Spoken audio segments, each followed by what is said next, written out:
Tốt quá rồi, Chiêu Nhi. Hóa ra, con chính là thiên kim thật của hầu phủ bị thất lạc bên ngoài. Đợi con trở về hầu phủ, cả nhà chúng ta sẽ đổi đời. Ai, con á? Thiên kim thật của hầu phủ. Cha đang nói mê gì vậy?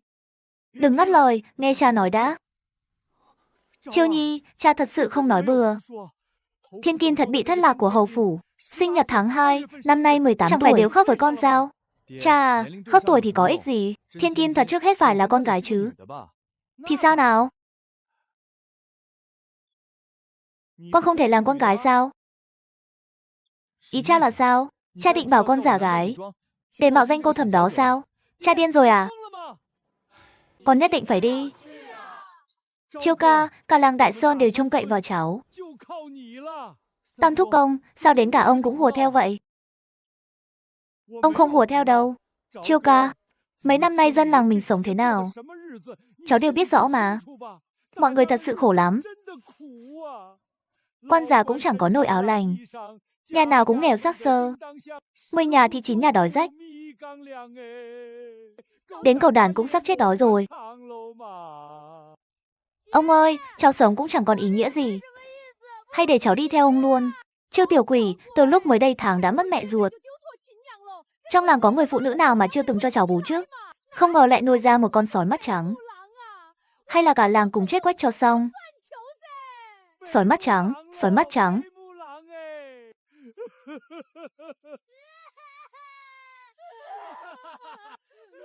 Khoan đã. Được rồi, con đi. Mọi người diễn đạt thật đấy. Xe ngựa của hầu phủ sắp tới đầu làng rồi. Mau sửa soạn cho Chiêu tỷ đi. Cái làng này đúng là nghèo xác xơ. Ai nấy ăn mặc như ăn mày. Bẩn chết đi được. Không ngờ đại tiểu thư nhà họ Thẩm lại lưu lạc tới cái nơi quỷ quái này. À, ta tính là đại tiểu thư gì chứ? Chỉ là con bé nhà quê thôi. Vị ở trong phủ mới là chủ tử thật sự của chúng ta. Thái Vi, chuyện này mà cũng không hiểu sao? Mama, con đương nhiên biết chứ. Tiểu thư đã đính hôn với Thế tử Bùi. Thế tử Bùi nhận ai? Thì người đó mới là đại tiểu thư thật sự của nhà họ Thẩm. Đúng vậy, nhà họ Bùi là phủ công tước. Địa vị còn cao hơn hầu phủ chúng ta một bậc lớn. Thế tử Bùi vốn nổi tiếng mắt cao hơn đầu. Chắc chắn sẽ không chấp nhận một cô gái quê làm chính thất cưới hỏi đàng hoàng. Trừ phi cái gì? Trừ phi vị thiên kim thật này là một tuyệt sắc giai nhân khuynh quốc khuynh thành. Đúng vậy, đàn ông trong thiên hạ đều mê sắc đẹp. Nếu vị tiểu thư này thật sự là một tuyệt sắc giai nhân, vậy mama, có phải chúng ta nên thay đổi kế hoạch không? Đối xử với cô ta tốt hơn một chút, không làm khó cô ta nữa.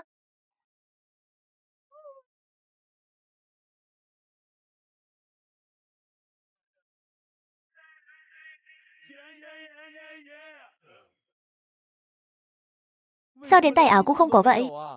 Con gái mặc thế này không hở hang quá sao? Thôi thì chịu khó mặc tạm đi.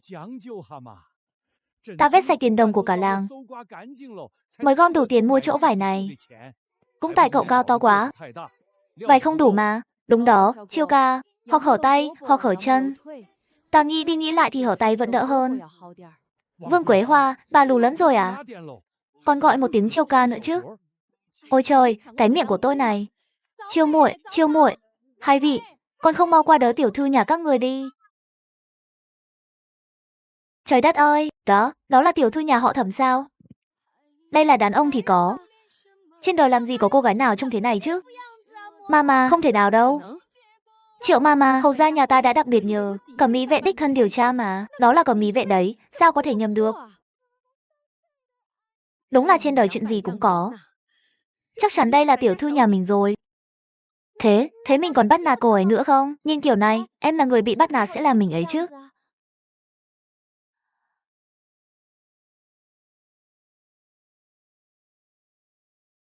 Ta chẳng buồn ăn.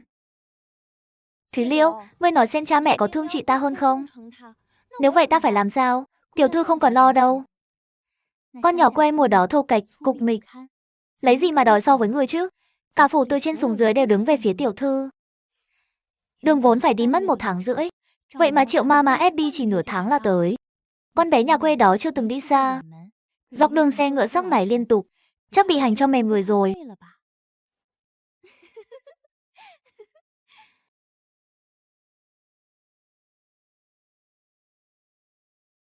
Sắp tới rồi, cố thêm chút nữa. Tiểu thư ơi, đi chậm chút đi. Bộ xương già này sắp giã thành từng mảnh rồi. Chết rồi, Triệu ma ma biến mất rồi. Tôi ở đây, cứu tôi với, cứu tôi với. Ui da. Tới nơi rồi. Đúng là hết nói nổi. Cả nhà đều đợi để đón gió tẩy trần cho nó. Thế mà nó lại bảo không về ăn cơm. Con cái con lứa, vừa lặn lội đường xa về. Đặt chân đến kinh thành đã lao ngay vào tủ lâu. Để người ngoài nhìn thấy thì còn ra thể thống gì. Mẹ bớt giận đi mà. Chị ấy lớn lên ở quê, chưa từng thấy cảnh phồn hoa nơi kinh thành. Nhất thời tò mò cũng là chuyện bình thường thôi. Hôm qua Triệu Mama gửi thư, nói mới đến Lăng Châu. Theo quãng đường, ít nhất đêm khuya mới về tới phủ được. Ta còn bắt cả nhà nhịn đói chờ nó. Đến tủ lâu gọi nó về ngay. Tuyệt quá, lát nữa cứ nói chị ấy không chịu về. Cha mẹ sẽ càng ghét chị ấy hơn. Chị yêu, tận hưởng món quà gặp mặt em chuẩn bị nhé. Cô Chiêu tới rồi. Cái gì? Nhanh vậy sao? Không thể nào. Cũng biết điều đấy chứ.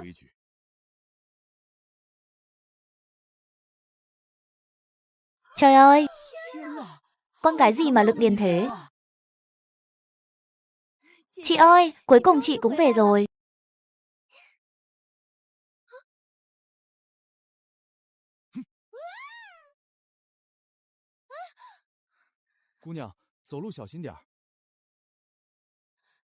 Chị ơi, sao chị lại để em? Em biết chị hận em vì chiếm thân phận của chị. Đều là lỗi của em, khiến chị phải chịu khổ ở quê bao năm. Tôi có đẩy cô đâu. Tiểu thư, rõ ràng cô tự dẫm váy rồi trượt ngã. Đừng có vu oan chứ. Xin lỗi, cứ coi như em tự ngã vậy. Chị có đánh em mắng em thì em cũng đáng chịu. Đủ rồi, chuyện năm xưa là lỗi của người lớn chúng ta. Liên quan gì đến Bảo Châu? Con thật sự không đẩy cô ấy mà, chính là người đẩy. Nếu tôi thật sự đẩy cô, thì sẽ là thế này này. Á,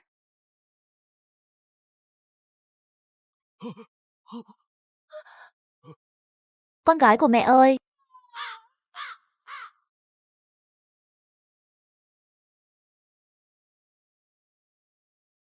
Chiêu ca, bao năm nay mình mang ơn cả làng. Cuối cùng cũng đến lúc báo đáp mọi người rồi. Lên kinh rồi đừng quên gốc gác nhé. Nhớ kỹ đấy, kiếm thật nhiều bạc mang về cho cha. Cha, đều tại con vô dụng, mới về đã chọc họ nổi giận. Đến bữa tối cũng chẳng cho con ăn, thì lấy đâu ra bạc mà xin nữa. Biết làm sao đây?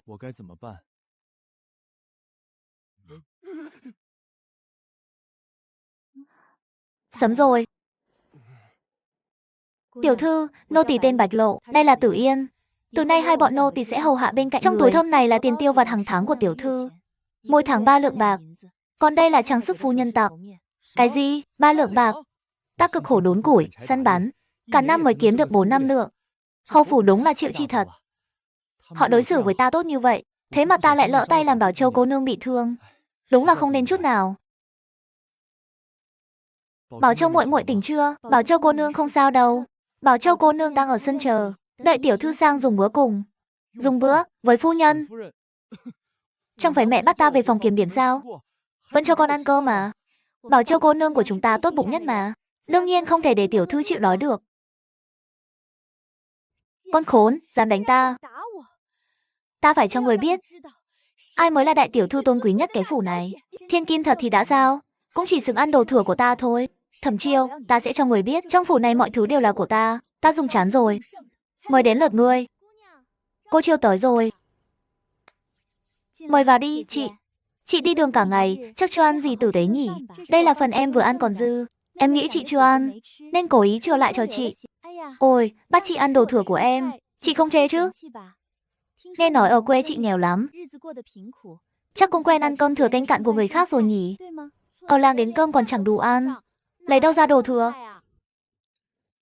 Bảo Châu muội muội, muội tốt với ta quá. Cảm ơn muội còn nhớ đến ta. Đáng ghét, cô ta đang cà khịa mình đấy à? Đã không chê thì ăn sạch hết đi. Tiểu thư Chiêu nhớ ăn sạch nhé. Một hạt cũng không được để thừa. Không thì, chẳng phải phụ tấm lòng của tiểu thư nhà chúng ta sao? Đúng không?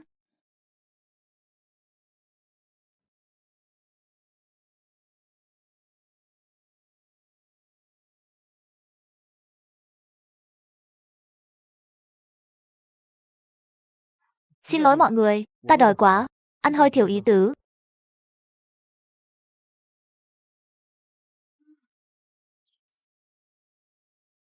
Không ngờ thật, mong mong con gái ruột bao năm, lại thành ra thế này. Để mừng Chiêu Nhi trở về, ta còn đặc biệt tổ chức tiệc ngắm hoa. Đến cả trưởng công chúa cũng đã gửi thiệp mời. Đến lúc đó, cả kinh thành sẽ cười vào mặt hầu phủ chúng ta. Có phải lão gia nhầm rồi không? Sao người này có thể là con gái ruột của chúng ta được? Sau này đừng nói thế nữa. Đây là người Tào Tuyên tìm về cho ta. Tào Tuyên làm việc, ai dám nói có sai. Dù là giả cũng phải cắn răng nhận. Đời nào có chuyện đó. Nếu ông ta tùy tiện nhét một người vào, thế con gái ruột của chúng ta thì sao? Đứa con thật sự của chúng ta, biết đâu vẫn đang chịu khổ ở đâu đó. Phu nhân nói đúng. Hay thế này, hôm tiệc ngắm hoa, mời Bùi Thiệu Khanh của đại lý tự đến xem giúp. Bùi Thiệu Khanh phá vô số vụ án, đôi mắt tinh như cú vọ. Chắc chẳng có kẻ nào to gan đến mức dám mạo nhận là đích nữ hầu phủ trước mặt ngài ấy. Tiệc ngắm hoa sau 1 tháng sẽ là lần đầu con ra mắt kinh thành. Con lớn lên ở thôn quê, chưa từng học lễ nghi thế gia. Nếu trước mặt mọi người mà thất lễ, mất mặt không chỉ mình con mà cả hầu phủ. Mama, dạy nó xem khuê nữ danh gia phải đứng thế nào. Vâng. Thiên kim thế gia phải đứng như hoa lan. Ai lại đứng banh 2 chân như cô? Còn cái tay kia nữa, thu vào cho ta.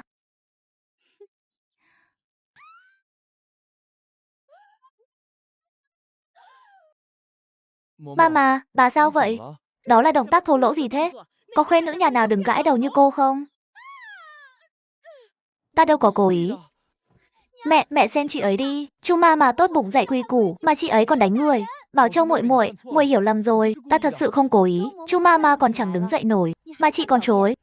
Tiểu thư Chiêu, ta nghiêm khắc với cô cũng là vì muốn tốt cho cô. Dù cô có bực cũng không nên động tay động chân. Ôi cái lưng của ta đau quá. Đừng cũng đứng không nổi. Đúng là lớn lên ở quê, không biết lễ nghĩa thì thôi, lại còn hung hăng ngang ngược. Con không đánh người, con thật sự không cố ý. Mama, bà hiểu lầm ta rồi. Nếu ta cố ý đánh thì sẽ là thế này cơ. Đừng qua đây. Mama, ta phải chứng minh mình trong sạch. Ta chỉ đánh nhẹ thôi nhé, bà dáng chịu chút. À.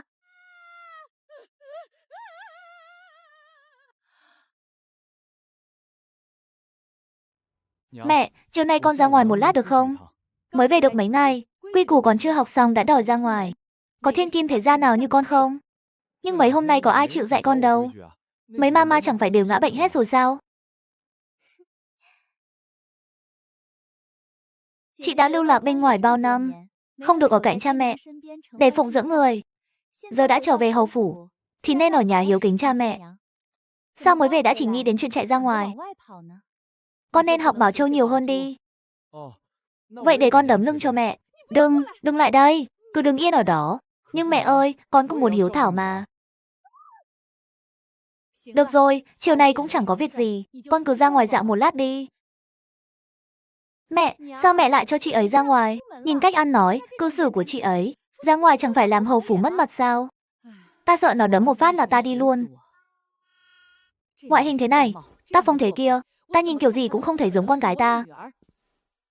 Cứ để nó đắc ý thêm vài ngày đi. Đợi qua tiệc ngắm hoa, đại nhân Bùi nhất định sẽ vạch trần bộ mặt thật của con nhỏ nhà quê đó. Một đứa quê mùa như thế, mà cũng dám mạo nhận là tiểu thư hầu phủ. Đến lúc đó ta lột ra nó mới hả giận.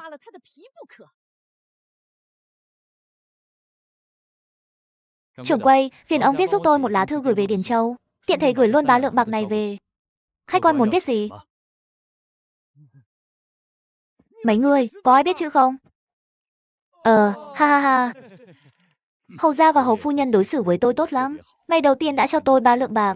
Tôi nhất định phải sớm tìm được cách kiếm tiền, để trả lại số bạc đó cho họ. Cha ơi, con sẽ cố gắng. Cha cứ yên tâm, số bạc con gửi về cứ dùng trước nhé. Người trong hầu phủ đúng là tốt thật. Thế mà mình còn định moi tiền của họ. Nghĩ mà thấy áy náy quá. Nhưng chuyện này, dù sao cũng là lỗi của mình. Nếu không thì Chiêu ca đã chẳng dây vào tên ác bá đó. Mẹ kiếp, đứa mù mắt nào để bậy giữa đường thế này? Vị công tử này, cái đó không phải phân người đâu, là phân sói đấy. Mọi người cẩn thận, quanh đây chắc chắn có sói hoang. Mẹ kiếp, ngươi dám cười đểu ta à? Có phải của ngươi không? Sao lại là của tôi được? Công tử, phân sói với phân người khác hẳn nhau mà. Hừ, ngươi là cái thá gì mà dám lên mặt dạy đời ta? Người đâu? Bắt tên dân đen không biết trời cao đất dày này lại. Lau sạch đôi giày bị ngươi làm bẩn cho bổn thiếu gia, rồi ta sẽ tha cho ngươi. Công tử tha mạng, là tôi lỡ mồm thôi. Đã ra rồi mà còn ăn nói chẳng biết điều. Vậy thì rửa sạch cái miệng thối của ngươi đi.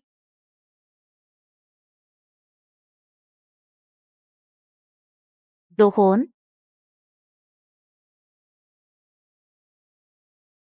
Trong làng các ngươi có cô nương tên Thẩm Chiêu, nên nói là thiên kim hầu phủ thất lạc nhiều năm. Lão Thẩm, chỉ cần hầu phủ hở chút kẽ tay thôi, cũng đủ cả làng các ông sống no rồi. Sau này khá giả đừng quên anh em nhé. Đương nhiên rồi, chỉ sợ nhận nhầm thôi. Cái xó núi này làm gì có phượng hoàng vàng chứ? Cứ đưa đi nhận người rồi tính. Giờ còn một việc quan trọng hơn. Ông từng gặp người này chưa? Người này sao vậy? Không biết từ đâu ra một gã lỗ mãng. Hôm trước ở núi Lang Vĩ dám đánh cả huyện lệnh công tử. Ông cũng biết đại thiếu gia họ Lý mà, từ nhỏ chưa từng chịu thiệt bao giờ, đang cho người lùng khắp nơi. Tìm được là lột da hắn luôn. Làng các ông cũng gần núi Lang Vĩ. Ông để ý giúp nhé. Tôi chưa từng gặp người này. Có lẽ là người làng bên. Để tôi đi hỏi thử xem. Hôm đó đúng là trùng hợp. Tên họ Lý này vốn chuyên bắt nạt dân lành, ngang ngược vô cùng. Nếu không đưa Chiêu Ca đi, mà rơi vào tay hắn. Nghe nói nhị ngưu làng bên đang gánh rau ra chợ bán, thì bị xe ngựa nhà hắn húc văng. Cả nhà họ Triệu bán sạch ruộng nương, mới gom đủ 6 lượng bạc tiền bồi thường. Đúng là họa vô đơn chí. Nhị ngưu khổ quá, bị đụng gãy một chân, con phải bán cả nhà cửa ruộng đất để đến xe ngựa cho người ta. Vốn là một gia đình khá giả, giờ nghèo đến cái bát xin ăn cũng không có. Giá mà hôm đó người bị cười là hắn, liếm vài miếng phân sói thì nhằm nhò gì. Lúc đó ta nên... Ta đến nước này rồi cũng chẳng còn cách nào. Thằng bé Chiêu Ca bướng lắm. Nếu nói thật cho nó biết, chắc nó sẽ đi liều mạng với tên họ Lý mất. Chỉ đành lấy cớ kiếm tiền để giữ nó lại kinh thành. Thôi, thư cũng đọc xong rồi. Mọi người giải tán đi. Tiền lần trước cho Chiêu Ca làm lộ phí, đến giờ vẫn chưa trả nữa. Chiêu Ca, nhất định phải bình an nhé. Chị Chiêu, ngày kia là tiệc ngắm hoa rồi. Đến lúc đó một nửa thế gia quyền quý trong kinh đều sẽ đến dự. Chị lớn lên ở thôn quê, chưa từng thấy cảnh lớn như vậy nhỉ. Chị có hồi hộp không? Bảo Châu muội muội, không giấu gì muội, ta cũng hơi run thật. Bảo Châu muội muội, muội sao vậy? Muội sao vậy? Sao muội ấy ngủ cái là ngủ luôn thế? Chắc hôm nay dậy sớm quá. Đến ta cũng buồn ngủ. Á. Hai vị tiểu thư đến chùa Bạch Mã rồi. Bảo Châu muội muội đến chùa Bạch Mã rồi. Ta bị sao vậy? Muội ngủ quên rồi, ta cũng chợp mắt luôn, không ngờ chùa Bạch Mã lại xa thế. Đương nhiên rồi, đây là ngôi chùa hẻo lánh nhất kinh thành. Ta cố ý đưa ngươi tới đây, để ngươi kêu trời trời không thấu, gọi đất đất chẳng hay. Muội muội, sao muội cười vậy? Nhìn ghê quá. Chiêu tỷ, sợ chị lo cho tiệc ngắm hoa, nên em hẹn mấy tỷ muội thân thiết đến trước. Lát nữa em sẽ giới thiệu mọi người với chị. Đến hôm tiệc ngắm hoa chị cứ đi cùng bọn em, đảm bảo không ai dám cười chị. Bảo Châu muội muội, muội tốt với ta quá. Cười chết mất. Không ngờ Bảo Châu lại vô dụng thế. Ai bảo không chứ? Đến cả một con bé nhà quê cũng không xử nổi, con gọi bọn mình ra đây nữa. Ta đã bảo rồi mà. Nó chỉ được cái mã, đẹp mã chứ chẳng làm nên trò trống gì, chỉ giỏi bắt nạt chị em mình thôi. Ai bảo ta nhận nó làm em gái chứ? Em gái bị bắt nạt thì người làm chị như ta. An Bình, mọi người đến cả rồi à? Á. Bảo Châu, muội đừng sợ. Đừng hét, cũng đừng quay đầu. Bình tĩnh đi về phía bọn ta. Mọi người sao vậy? Bảo Châu, phía sau muội có một con gấu. Cái gì? Đừng hét, đừng chọc giận nó. Từ từ đi về phía bọn ta. Nghe nói chùa Bạch Mã hẻo lánh, sau núi có sói, không ngờ còn có cả gấu nữa. Biết thế đã chẳng đến. An Bình, giờ phải làm sao đây? Bọn mình còn cố ý để đám hộ vệ và nha hoàn ở lại Đinh Thập Lý phía trước. Khóc cái gì? Đông người thế này kiểu gì cũng nghĩ ra cách. Bảo Châu, con đứng ngay ra đó làm gì? Mau qua đây. Gấu. Thẩm Chiêu, sau lưng chị có gấu. Chị nghe thấy không? Đừng chọc giận nó. Giờ đi từ từ về phía ta. Mẹ nó, đen đủi thật. Bám theo quận chúa suốt nửa năm trời, khó khăn lắm mới đợi được lúc cô ta đi một mình. Ai ngờ lại đụng phải gấu. Đại ca, giờ sao? Sao gì chứ? Chỉ là một con gấu thôi. Ba anh em mình cùng xông lên. Đại ca nhìn cho kỹ đi, con gấu đó to lắm. Em là không dễ đối phó đâu. Cái này không được, cái kia cũng không. Thế các người nói xem phải làm sao? Chẳng lẽ để bọn chúng đi luôn à? Đương nhiên là không rồi. Đó là quận chúa đấy. Hai người còn lại cũng là tiểu thư nhà thượng thư với thị lang. Trói cả ba lại. Đòi vài vạn lượng bạc là chuyện nhỏ. Mấy tiểu thư thế gia quyền quý thế này. Da thịt mịn màng, ta còn chưa được nếm thử đâu. Thế thì còn nói nhảm gì nữa, cứ nấp yên ở đây, cho cơ hội rồi tùy cơ ứng biến. Thẩm Chiêu, mau theo kịp. Bảo Châu muội muội, muội mau tìm chỗ trốn đi, để ta cản nó cho. Gấu đen ăn thịt người rồi.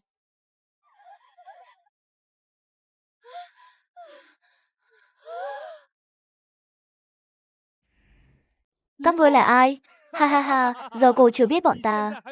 Nhưng lát nữa bọn ta đều sẽ là phu quân của cô. Mấy tên cướp vặt cũng dám lên mặt trước cô nái nại à? Quận chúa nóng lòng lao vào lòng ta thế sao? Buông ta ra.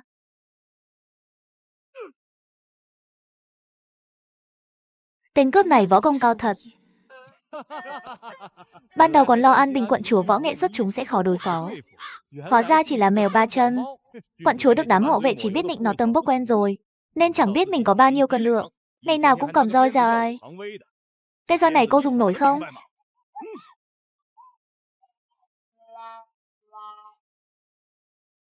Đại ca, con gấu đâu rồi? Hình như biến mất rồi. Không biết chạy đi đâu.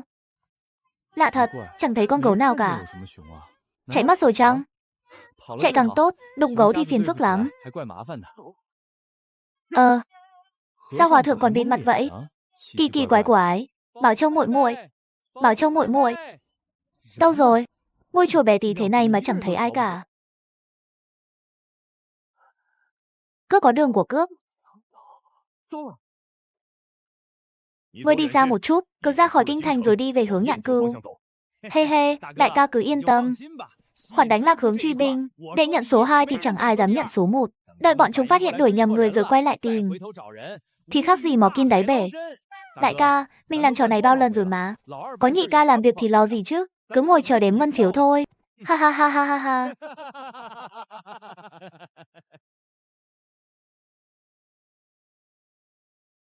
Võ công của ta lại thua cả một tên cướp vặt. Đúng là các người vô dụng quá.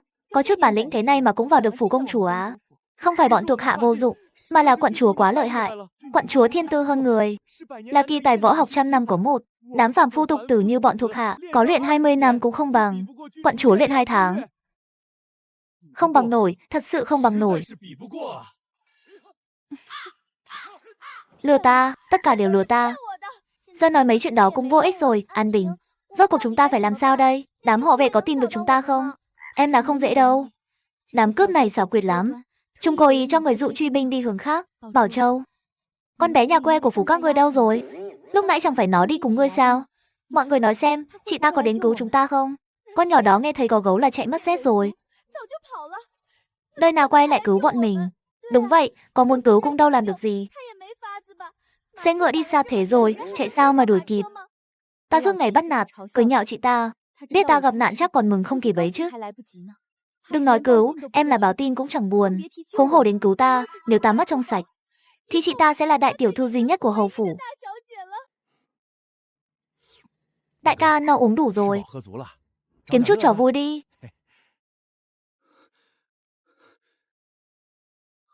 Dừng tay.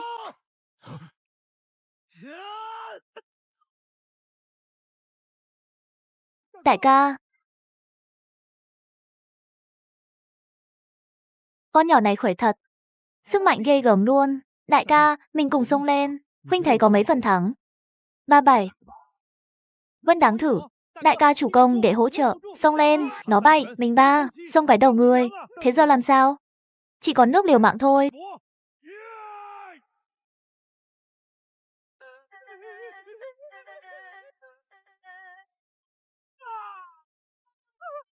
Nữ hiệp tha mạng. Không không, đại nữ hiệp tha mạng. Bảo Châu muội muội, mọi người không sao chứ? Đều tại ta đến muộn. Ngươi chính là Thẩm Chiêu. Đứa con nuôi ở quê nhà các ngươi đó à? Sao ngươi tìm được bọn ta? Con đám hộ vệ đâu? Còn có hộ vệ nữa sao? Ta đâu có biết. Ta ra ngoài tìm con gấu mà chẳng thấy. Quay lại chùa thì mọi người mất tiêu nên ta đuổi theo. Chân chị, chảy nhiều máu quá. Ta chạy gấp quá. Chẳng biết làm rơi giày từ lúc nào. Ngươi chạy bộ suốt quãng đường đó à? Đường núi toàn đá lởm chởm. Có gì đâu. Ngươi miền núi bọn ta ra giày thịt chắc, chẳng đau chút nào. Thật mà, bảo Châu muội muội đừng lo cho ta. Còn mọi người thì sao? Có ổn không? Có ai bị thương không? Phiền chết đi được, ai cần chị cứu chứ? Con gái của mẹ. Không sao là tốt rồi, không sao là tốt rồi. Con xem, tay bị dây trói cửa rách hết rồi. Thúy Liễu, con đứng ngay ra đó làm gì? Mau lấy thuốc kim sáng tốt nhất đến. Mẹ, Thẩm Chiêu cũng bị thương, mẹ cho người mang thuốc cho chị ấy chưa? Một con bé nhà quê thô kệch, làm gì yếu ớt đến thế? Chảy ra chút thôi, vài ngày là lành. À mà Bảo Châu, sao các con lại chạy đến chùa Bạch Mã? Đã đi thì thôi, nơi đó hoang vu như vậy, sao lại không dẫn theo hộ vệ? Lần này, nếu không nhờ hộ vệ phủ công chúa đến kịp, mẹ đã sợ chết khiết rồi. Không phải hộ vệ phủ công chúa cứu bọn con, mà là Thẩm Chiêu cứu bọn con. Hôm nay nếu không có chị ấy, bọn con tiêu đời rồi. Ta biết con bé nhà quê đó da dày thịt chắc, chạy nhanh hơn các con, nên kịp xuống núi báo cho hộ vệ phủ công chúa. Biết đi báo tin cũng coi như còn có chút lanh trí. Đâu chỉ có vậy, chị ấy con, dù gì cũng là người của hầu phủ chúng ta. Đi báo tin cho con thì có gì lạ. Bảo Châu, con đúng là quá lương thiện. Mẹ nói cho con biết, thân phận của Thẩm Chiêu vẫn còn đáng nghi. Con không cần đối xử tốt với nó như vậy, hiểu chưa? Hôm nay con bị một phen hoảng sợ, nghỉ ngơi sớm đi, đừng nghĩ nhiều nữa. Tiểu thư, phu nhân của Nhiên thương người hơn con nhỏ quê mùa đó. Nó sao mà sánh với người được, phu nhân vốn chẳng để tâm đến nó. Thúy Liêu, mang chậu thuốc kim sang còn lại đưa cho Thẩm Chiêu. Hả? Ngươi nói gì cơ? Bảo ngươi đi thì đi ngay đi. Thẩm Chiêu, ta không phải mềm lòng đâu. Ta chỉ không muốn nợ ân tình của chị thôi. Đại nhân Bùi, chuyện này xin nhờ ngài. Chuyện này con cần phải nhờ ta sao? Thẩm Chiêu tuyệt đối không thể là con gái của ông. Đại nhân Bùi đã nhìn ra sơ hở gì sao? Đại nhân Bùi của thật tinh mắt, liếc một cái đã nhìn ra điểm đáng ngờ. Đúng là thần thám mặt sát lừng danh kinh thành. Đại nhân Bùi, vậy rốt cuộc con bé nhà quê đó có lai lịch gì? Trước hết, người đó không phải con bé nhà quê, mà là đàn ông. Cái yết hầu to thế mà mọi người không thấy à? Đại nhân Bùi, chuyện này tôi đã hỏi đại phu rồi, có vài cô gái bẩm sinh cao lớn, không chỉ có yết hầu, mà còn có cả da mép nữa. Huống chi, người này là do Tào thống lĩnh tìm về cho tôi. Dù Tào thống lĩnh có làm việc qua loa đến đâu, cũng không thể tìm một gã đàn ông về lừa tôi được chứ. Người do Tào Tuyên tìm về sao? Tào Tuyên làm việc trước giờ rất cẩn trọng. Nếu là người do cậu ấy tìm về, thì đúng là không thể có chuyện sai sót như vậy. Nếu đã vậy để ta xem kỹ thêm lần nữa. Trời ơi, đó là thiên kim thật của Thẩm gia mới đón từ quê về sao? Trông đâu con quá vậy, sao nhìn như đàn ông thế? Nói bậy, đàn ông kinh thành còn chẳng to con bằng cô ta. Nhìn cánh tay cô ta còn to hơn cả đầu ta kìa. Đứng lại, ta cho người đi chưa? Hai vị cô nương tìm tôi có việc gì sao? Một cái mặt thế kia mà cũng dám ra đường à? Đúng thế, một con bé nhà quê thô kệch như vậy mà cũng dám nhận mình là thiên kim hầu phủ. Đúng là cười rụng răng. Để người khác nhìn thấy, lại tưởng tiểu thư khuê các kinh thành đều ở cái tầm này hết. Dung mạo là do cha mẹ sinh ra. Ngươi cái gì mà ngươi, với cái vẻ quê mùa thô tục của ngươi, đứng đây chỉ tổ làm bẩn phong cảnh hầu phủ. Mau tìm chỗ nào trốn đi thì hơn. Nhìn cái dáng vụng về kia kìa, cút mau. Đừng đứng đây làm bẩn mắt bọn ta. Quan tỷ tỷ, An Bình quận chúa đến rồi. Đến đúng lúc lắm. Con nhỏ xấu xí, ta nói cho người biết, người vừa đến là An Bình quận chúa, mẫu thân là trưởng công chúa được hoàng thượng sủng ái nhất. Phụ thân là chính quốc công danh tiếng, quận chúa ấy. Xưa này ghét nhất hạng người quê mùa thấp kém như ngươi. Lúc nãy bảo người cút mà không chịu, giờ muốn đi cũng muộn rồi, tham kiến An Bình quận chúa. Hôm nay quận chúa mặc đẹp quá. Quận chúa, người xem cô ta mà có buồn cười không? Phải đẹp đến mấy vào người cô ta, con chẳng bằng cắt vụn đem và giày. Tham kiến quận chúa. Tiểu nữ họ Giang, cha là chủ sự bộ lại. Con nhỏ này dung mạo thô kệch, tiểu nữ sẽ đuổi cô ta đi ngay, đỡ làm trướng mắt quận chúa. Bảo ngươi cút không nghe à? Cút. Con khốn, cha ngươi là chủ sự bộ lại, mà không dạy ngươi chữ lễ viết thế nào à? Quận chúa bớt giận. Hôm nay bổn quận chúa nói rõ luôn, Thẩm Chiêu là ân nhân cứu mạng của ta, ai dám gây khó dễ cho muội ấy thì chính là đối đầu với phủ trưởng công và cả phủ chính quốc công. Thẩm cô nương, xin lỗi, là tôi có mắt như mù. Thật sự xin lỗi. Các ngươi quỳ ở đây kiểm điểm nửa ngày cho ta. Tan tiệc mới được đứng lên. Thẩm Chiêu, đừng nghe bọn họ nói bậy. Ta thấy hôm nay muội mặc thế này đẹp lắm. Chị ngốc thật đấy. Cứ để bọn họ bắt nạt vậy à? Mấy hạng mèo chó đó. Chỉ là con cái mấy viên quan lục phẩm mà cũng dám cưỡi lên đầu hầu phủ. Sao chị không phản kháng? Chị bị ngốc à? Chỉ là mấy cô bé thôi. Ta không muốn chấp nhận với họ. Đúng là đồ ngốc. Thôi được rồi, Chiêu muội muội vốn có tính cách phóng khoáng như vậy mà. Nếu không lúc đó sao muội ấy dám bất chấp nguy hiểm, chạy xa như thế để cứu bọn ta chứ? Chiêu muội muội, ta kính muội một ly. Người tỉ muội này ta nhận rồi. Mọi người khách sáo quá, bảo Chiêu muội muội đối xử tốt với ta như vậy, đều là người một nhà, đó là điều ta nên làm. Đúng là đồ ngốc. Ta đâu có tốt với chị. Nhà xí gần nhất ở đâu vậy?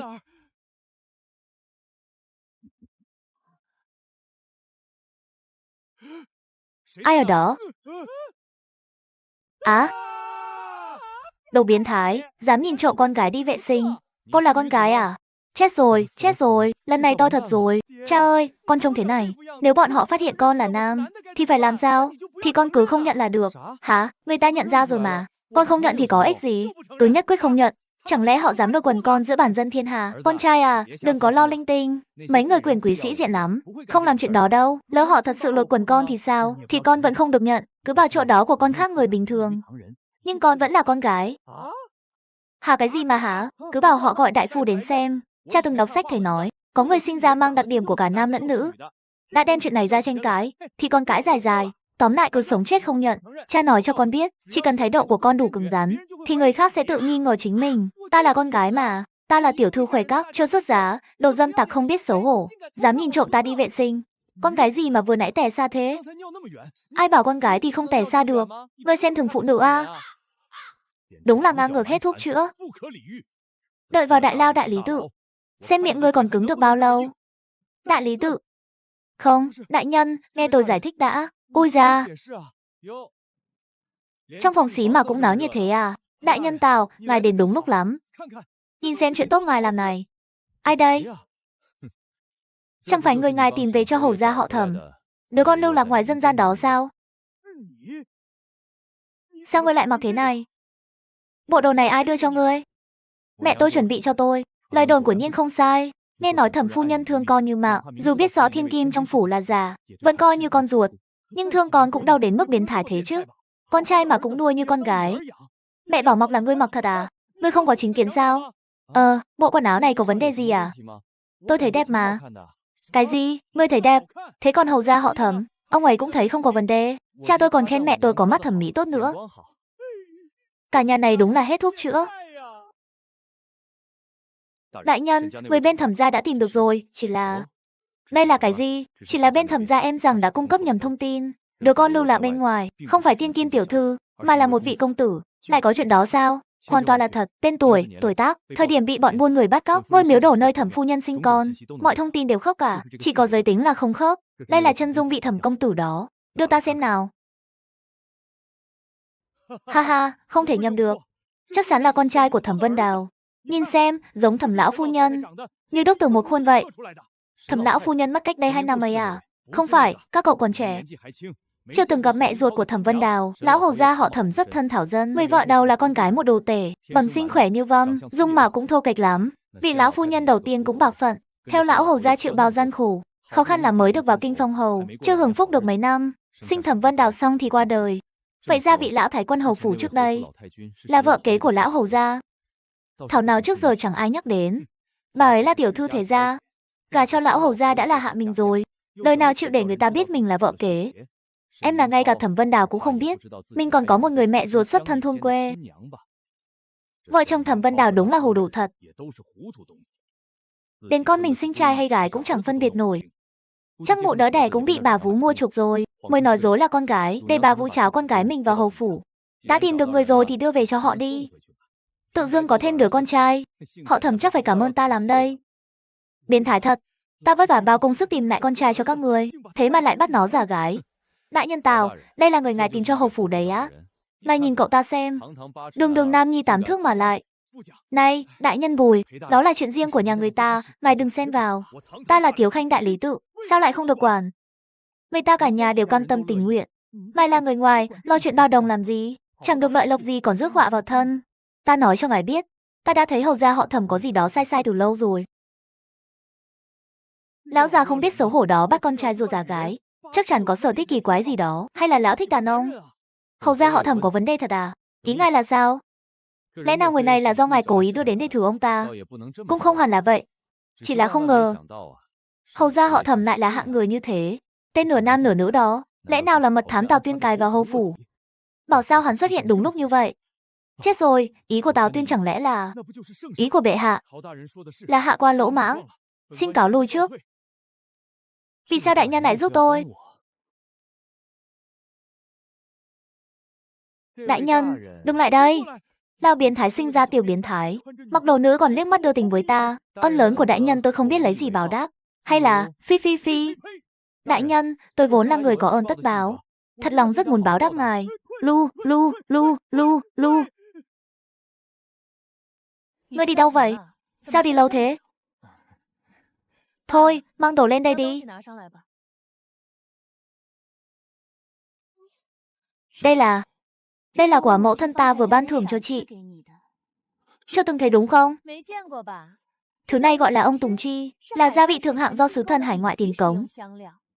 Chỉ một miếng nhỏ thôi cũng đáng giá 100 lượng bạc. Cái gì? Nhìn cái vẻ chưa từng thấy việc đời của chị kìa. Đã cho thì cứ cầm lấy đi. Lát nữa theo ta đến tạ ơn trưởng công chúa.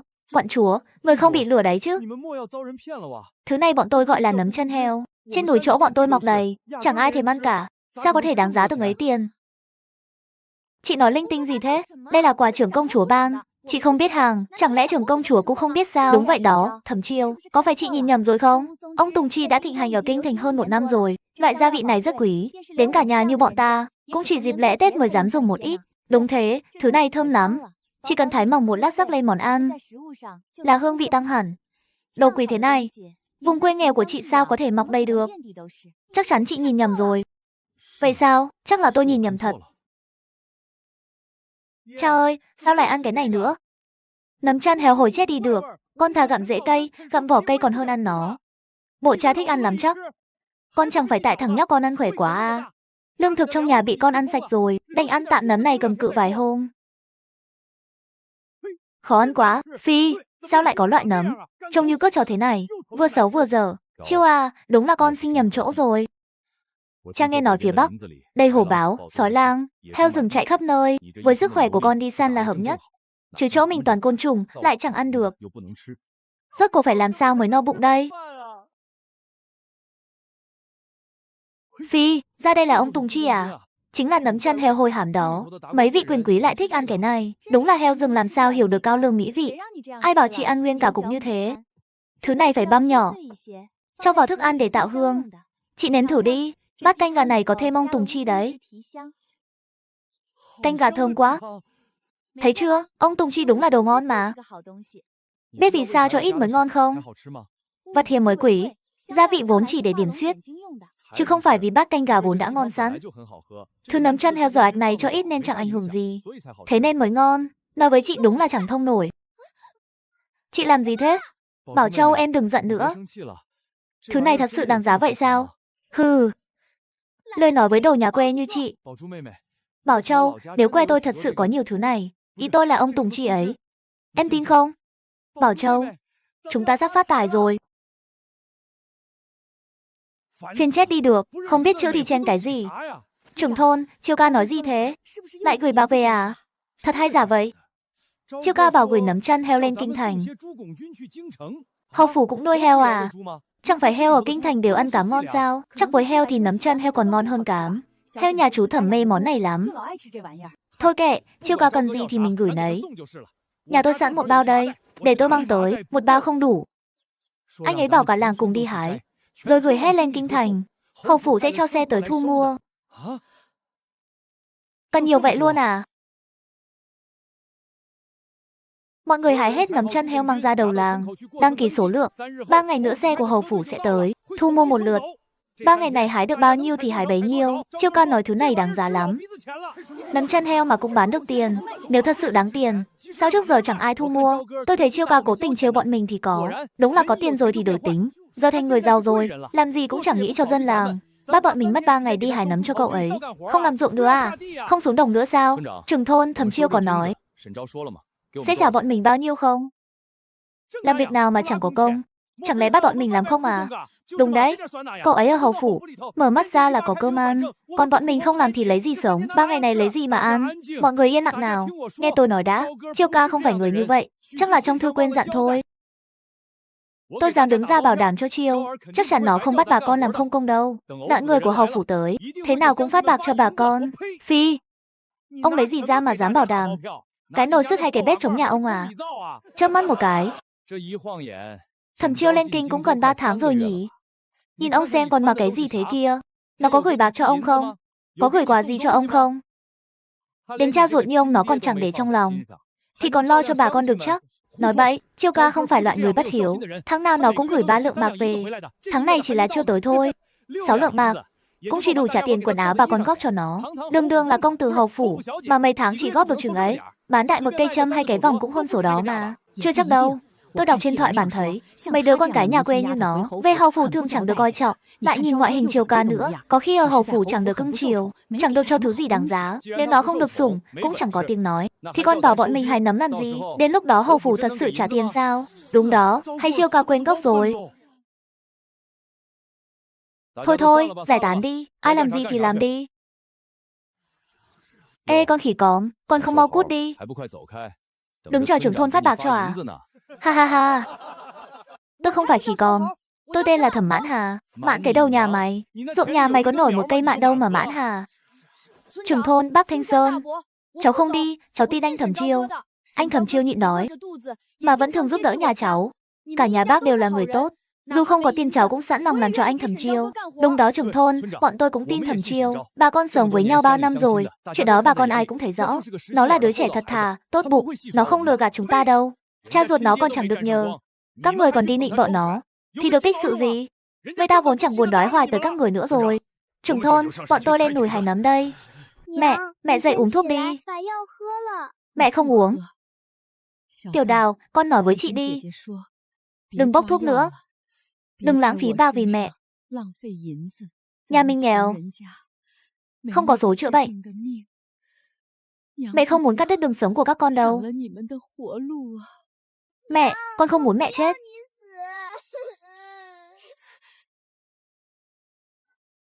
Chị định đi đâu? Sau khi chị đi, em phải chăm sóc mẹ và em gái thật tốt. Tiểu Hà, sau này nhà mình giao cho em. Chị đừng gả cho lão viên ngoại đó. Chị mới 14 tuổi thôi mà. Lão Trương viên ngoại năm nào cũng cưới mấy tiểu thiếp. Nghe nói con cái vào nhà lão, không ai sống nổi quá 2 năm. Em không muốn chị đi chịu chết. Chị không chết thì mẹ sẽ chết. Nhà nghèo như mình làm gì có nhiều con đường để sống. Tiểu Hà, nghe chị đi. Chị vẫn còn một con đường sống. Chiêu ca gửi thư về làng rồi, bảo mọi người đi hái nấm trừ cổng quân. Chị có tin Chiêu ca không?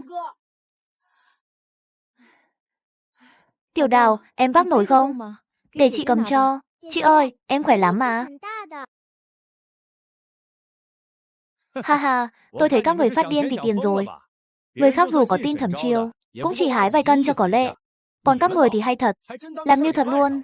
Mấy đêm không nghỉ, đào được bao nhiêu rồi? Không liên quan đến ông, bọn tôi chỉ tin anh Thẩm Chiêu thôi. Phi, cả nhà nghèo kiết xác xui xẻo. Dù trời có rơi vàng cũng chẳng tới lượt các người nhặt. Đến lúc đó có mà hối hận. Tôi hối hận chết đi được. Không ngờ thật sự bán được tiền. 1 cân được 1 văn tiền. Hối hận chết mất.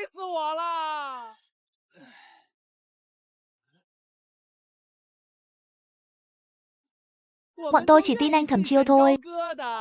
Ha ha ha, 1 cân được 1 văn tiền. Đúng là một khoản tiền lớn ghê. Thì sao chứ? Quản sự nói rồi, đây chỉ là tiền đặt cọc để ghi sổ thôi. Đây hàng chuyển đến hầu phủ, sau đó còn được nhận thêm bạc nữa. Quản sự còn ở đây thêm 2 ngày. Chị ơi, lát nữa mình lên núi hái thêm nhé. Bảo sao cả làng nhà các người nghèo nhất. Đúng là do đầu óc. Cả nhà các người đứa nào cũng ngu. Hết thuốc chữa rồi. Ngu thật, 1 cân có 1 văn tiền. Lên núi hái nấm khác, hay đào rau dại còn bán được giá hơn. Các người thật sự chịu làm à? Đi đi, tránh sang một bên đi. Bọn tôi thích tin Thẩm Chiêu đấy. Không cần ông quản. Nhà Thẩm Hỉ Đào, 223 cân nấm Chư Cổng Quân. Đưa cho cô Thẩm. Đây là 223 văn, cất cho kỹ. Sau này thật sự còn được nhận bạc nữa sao? Đương nhiên rồi. Đại tiểu thư hầu phủ đã nói. Lẽ nào còn nuốt lời? Vậy còn được bao nhiêu nữa? Có được 5 lượng bạc không? Có 5 lượng bạc thì mẹ có tiền uống thuốc, bệnh sẽ khỏi rồi. Chuyện đó thì tôi không dám nói trước. Phải đợi kinh thành gửi tin tới. Ha ha ha. 5 lượng bạc, bán cô đi cũng chẳng đáng từng ấy. Lú ngốc các người. Cứ chờ mà xem. Thẩm Chiêu sẽ chẳng thèm để ý đến các người đâu. Ta đã cho chị vay hẳn 100 lượng bạc để thu mua cái thứ nấm Chư Cổng Quân này. Nếu cho đến mà không phải ông Tùng Chi thì chị chết chắc. Bảo Châu muội muội, không phải Chư Đầu Quân mà là Chư Cổng Quân. Ta mặc kệ nó là chư gì, nếu không trả bạc cho ta sẽ đánh chị thành đầu heo.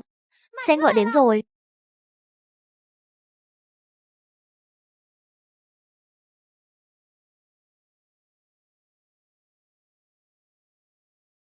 Cô nương. Đúng rồi, đây chính là ông Tùng Chi. Đây thật sự là ông Tùng Chi sao? Ta đã nói mà, thứ này khó ăn muốn chết. Phát tài rồi. Lần này chúng ta thật sự phát tài rồi.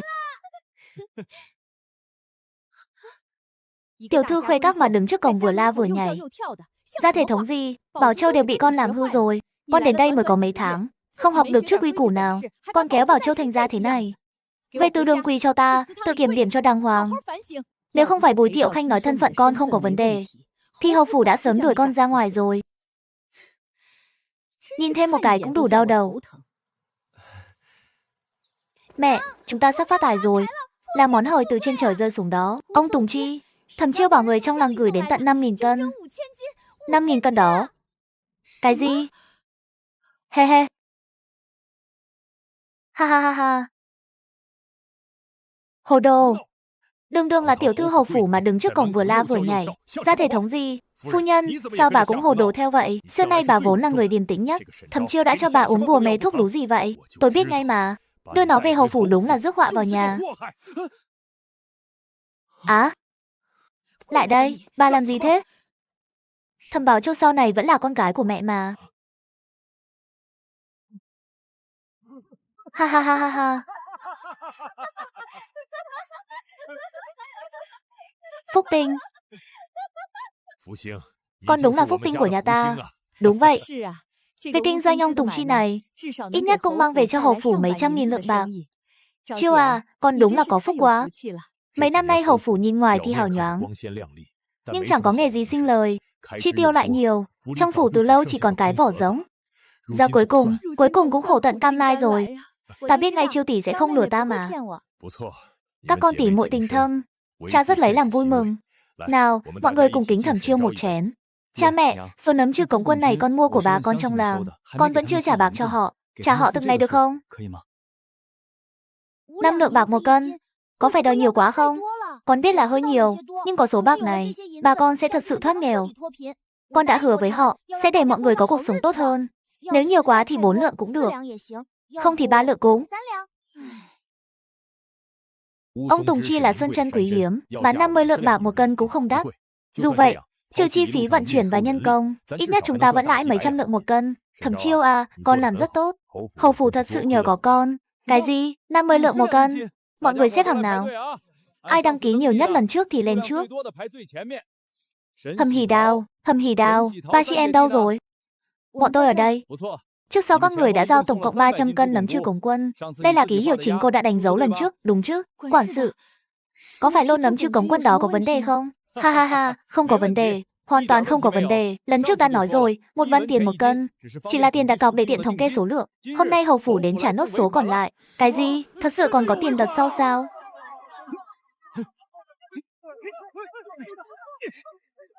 Thật hay giả vậy? Hầu phủ còn tốt bụng mang bạc đến lần thứ 2 sao? Tôi biết ngay Chiêu ca không lừa người mà. Đúng vậy, thằng bé Chiêu từ nhỏ đã thật thà. Nói một là một, đời nào lừa chúng ta. Xong Ngũ, câm nín rồi chứ? ngày nào cũng lêu lổng, chẳng chịu làm việc tử tế. Đúng thế, đang lúc nông nhàn sao không lên núi hái nấm. Đồ lười, đồ lười. Vàng rơi từ trên trời xuống cũng không biết nhặt.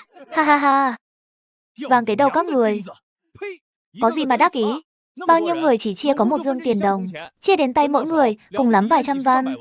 Ông đây chẳng thèm, trong dương này không phải tiền đồng. Không phải tiền đồng thì chẳng lẽ là bạc? Đúng vậy, chính là bạc. Thế thì còn nói gì nữa, tôi cứ không tin đấy.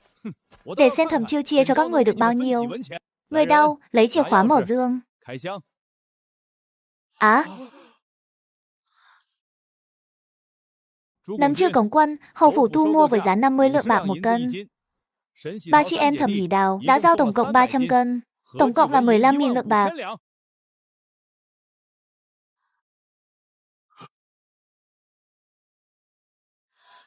$15.000 lượng, quản sự, ngài không nhầm chứ? 15.000 lượng, trời ơi! Cha, mẹ! Giữa ban ngày mà con không nằm mơ đấy chứ? Thu Thiên ca, tát em một cái đi. Ha ha ha, đau quá. Thật sự có tiền rồi. Không phải mơ, không phải mơ, không phải mơ. Tôi, Thẩm Đại Điền, cuối cùng cũng thành người có tiền rồi. Tôi giao 100 cân, được 5.000 lượng. 5.000 lượng, ha ha ha. Sống đến chừng này tôi còn chưa từng được sờ bạc. Vậy mà giờ tôi có tận 5.000 lượng. Ha ha ha. Mẹ ơi, mẹ được cứu rồi. Con cũng không phải đi làm tiếp nữa. Cả nhà chúng ta sẽ được sống những ngày tốt đẹp. Chúng ta có thể xây nhà, mua ruộng. Không chỉ bữa nào cũng được ăn cơm trắng, mà còn được ăn thịt mỗi bữa. Bữa nào cũng có thịt. Sao lại có ngày tháng tốt đẹp như vậy chứ? 50 lượng bạc một cân. Hầu phủ điên rồi sao? Không thể nào. Ngân phiếu chắc chắn là giả. Giả? Thật hay giả? Mang đến ngân hàng huyện đối thủ là biết. Hầu phủ lớn như vậy lẽ nào lại lừa người? Thẩm Song Lan ơi, tiền rơi trước mặt cũng chẳng biết nhặt. Cả núi đầy nấm Trư Cống Quân. Cứ lên núi mà mò đi. Bọn ta ăn thịt mà cơm vóc. Còn ngươi gặm vỏ cây ôm nồi giống. Thẩm Mãn Phúc, 6.000 lượng. Vương Quế Hoa, 12.000 lượng. Đáng ghét, đúng là đáng ghét. Thẩm Chiêu, nấm 50 lượng một cân. Rõ ràng người biết, sao không nói với bọn ta sớm? 1 văn một cân, ngươi cố ý. Ngươi chỉ muốn xem ta làm trò cười. Nếu ngươi vô tình, thì đừng trách ta vô nghĩa. Trước đây giúp ngươi giấu chuyện với huyện, là vì nghĩ ngươi sẽ dẫn cả làng phát tài, để ta cũng được hưởng chút lợi. Không ngờ ngươi chỉ cho bọn họ phát tài, lại bỏ mặc một mình ta. Cùng lắm thì cá chết lưới rách, đừng hòng ai được yên ổn. 10.000 lượng, 10.000 lượng. Ông già này, sống từng này tuổi rồi mà chưa từng thấy nhiều bạc đến vậy. Nói ra không sợ mọi người cười. Hôm qua tôi đổi ra 100 lượng. 4 thỏi bạc đặt ngay bên gối. Ngắm mãi, sờ mãi vẫn chưa đã. Trưởng thôn đúng là hào sảng. Tôi chỉ đổi 50 lượng, ánh bạc lấp lánh, tôi ngồi ngắm cả ngày. Ha ha ha, không ngờ chiêu ca giỏi thật. Chưa đến nửa năm, đã giúp cả làng sống sung túc thế này. Nào, mọi người cùng kính Thanh Sơn một chén. Thanh Sơn à, nhờ ông sinh được cậu con trai tốt. Quả nhiên là lũ tiện dân các người. Bắt hết đám tiện dân này lại. Nam giả nữ trang, mạo danh đích nữ hầu phủ. Đó là tội chém đâu. Đám dân đen các người, gan to bằng trời. Công tử, là tôi bày ra chủ ý này. Xin giết tôi đi, xin tha cho con trai tôi, nó vô tội. Vô tội, dám đánh bổn thiếu gia mà còn dám nói vô tội. Khốn kiếp, thật tưởng ông đây dễ bắt nạt sao? Người đâu, tống hết đám dân đen này vào đại lao. Bổn công tử sẽ đích thân lên kinh một chuyến. Công tử, đây chính là kinh thành. Phồn hóa quá, nhìn xem, cửa tiệm kia là gì vậy? Tiểu nhân chưa từng thấy bao giờ. Tên chó chết nào không có mắt vậy? Dám va vào bổn công tử, đồ tiện dân to gan. Dám động tay với người của bổn công tử sao? Đồ tiện dân.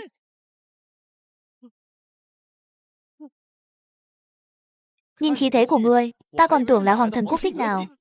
Hóa ra chỉ là thằng nhà quê hạng Tết Diêu. Ở kinh thành này, ném một viên ngói cũng trúng 3-4 vị quan. Con trai một huyện lệnh bát phẩm như ngươi, mà cũng dám ngông cùng vậy sao? Cho ngươi ngông này, cho ngươi ngông này. Tuy tiện kiếm cái cớ đưa hẳn đến phủ Kinh Triệu đi. Đừng làm mất thời gian ở đây. Thế tử, chúng ta còn đến Vĩnh Ninh hầu phủ không? Thôi, đến 3 lần rồi mà còn chẳng gặp được Bảo Châu. Từ khi cô gái quê kia vào hầu phủ, Bảo Châu ngày nào cũng chẳng biết bận gì. Thẩm cô nương từ nhỏ đã cô đơn. Do có thêm một người chị em bầu bạn nên vui là phải. Làm gì còn thời gian để ý đến thế tử, Thẩm cô nương hiền lành, bị cướp mất vị trí thiên kim hầu phủ, mà vẫn đưa người ta đi chơi khắp nơi. Các vị nói là Vĩnh Ninh hầu phủ sao? 5 tháng trước, có phải có một cô gái từ Trừ Châu vào hầu phủ, nói rằng mình là thiên kim thật thất lạc của hầu phủ. Đồ nhà quê, chuyện ở kinh thành mà cũng biết rõ ghê. Chuyện của hầu phủ, liên quan gì đến ngươi mà lắm lời. Lần này ta tới chính là để bắt hắn. Các vị còn chưa biết đâu, thiên kim giả đó thực ra là một gã đàn ông nhà quê giả mạo. Cái gì?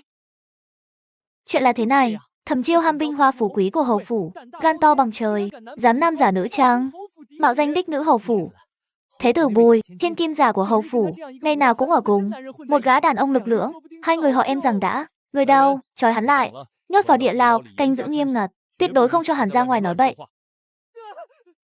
Thẩm Chiêu, chuyện này đâu phải chuyện đùa.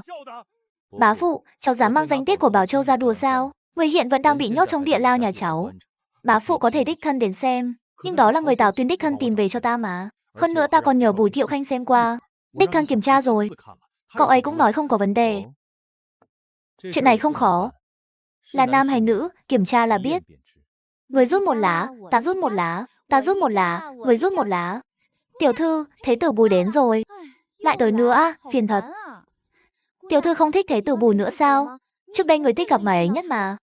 Đàn ông sao quan trọng bằng bạc chứ? Do việc kinh doanh nắm ông Tùng Chi, quả nhà ta mới mở thị trường. Ngày nào ta cũng bận đến mức không có thời gian uống nước. Đàn ông chỉ làm chậm tốc độ ta đến mân phiếu thôi. Tiểu thư, đừng để thế tử Bùi chờ lâu. Cho anh ấy vào đi.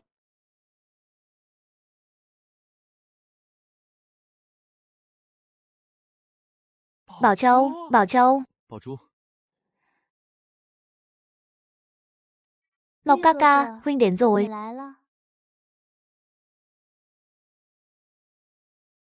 Thẩm Chiêu, cô qua đây một chút. Ta có chuyện muốn nói. Vâng, được ạ. Ngọc ca ca gọi riêng Thẩm Chiêu làm gì vậy? Chắc là dặn cô ấy phải hòa thuận với tiểu thư. Cô Thẩm cao to lực lưỡng. Thế tử sợ cô ấy bắt nạt người. Không được, anh ấy đừng bắt nạt Thẩm Chiêu. Thẩm Chiêu là người thật thà nhất. Không được, ta phải đi xem. Thế tử Bùi, mày tìm, tôi có chuyện gì sao? Nhìn thừa, con chuột to quá. Mày làm gì vậy?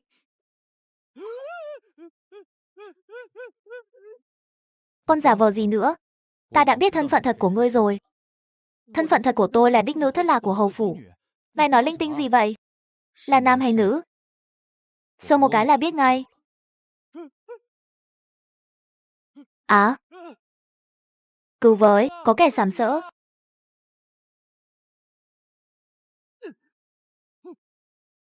Á.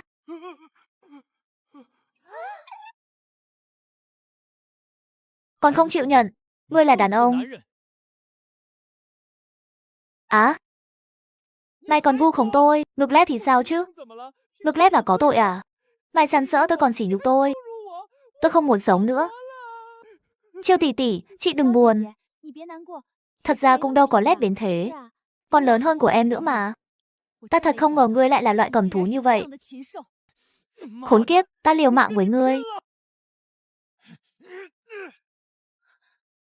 Chiêu tỷ tỷ đừng sợ, muội giúp tỷ.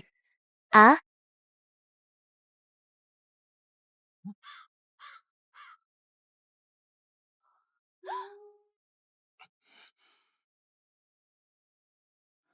Không được động vào Chiêu tỷ tỷ.